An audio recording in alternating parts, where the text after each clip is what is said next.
When Washington, D.C., resident Rahul Dubey realized dozens of protesters were facing pepper spray and arrest for violating curfew Monday night, he did what he says anyone else would do. He invited about 70 people into his home to spend the night.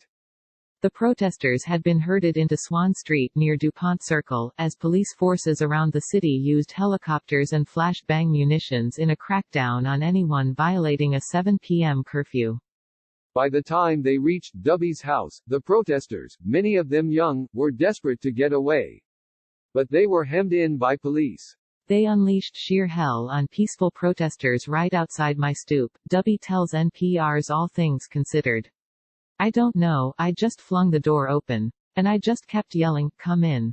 Get in the house, get in the house. Quote, literally I can hear skulls being cracked, he said, describing a scene that he recalls as pandemonium.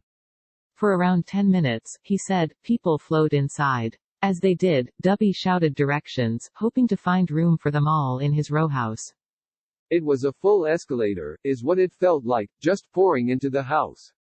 I was screaming, downstairs. Outside. There's a backyard. Upstairs. There's bedrooms, he says. There was this bottleneck, and I didn't want anyone to get crushed, including myself.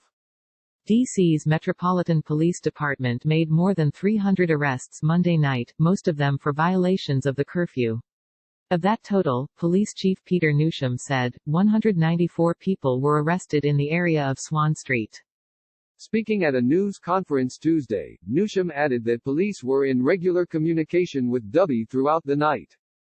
Dubey says the unique layout of the area, Swann Street is a narrow, one-way street, made it a perfect place for police to box in a crowd of people on foot. Once the group was inside, he says, people began trying to soothe their eyes, pouring milk and water over their faces. Everyone was coughing, we were all coughing for 45 minutes to an hour, Dubey says, adding that police officers also came up to his door and sprayed pepper spray into the house. One of the protesters who was trapped is a woman named Jenny, who live-streamed her plight on Instagram, and shared what was happening inside Dubey's home. Her name quickly inspired a hashtag, #SaveJenny. By taking in dozens of strangers, Dubey was hailed as a hero by protesters and people following the story through social media. Rahul saved lives last night, one Black Lives Matter activist wrote on Twitter. He ended this with an inspirational speech about not giving up and keeping up the peaceful fight.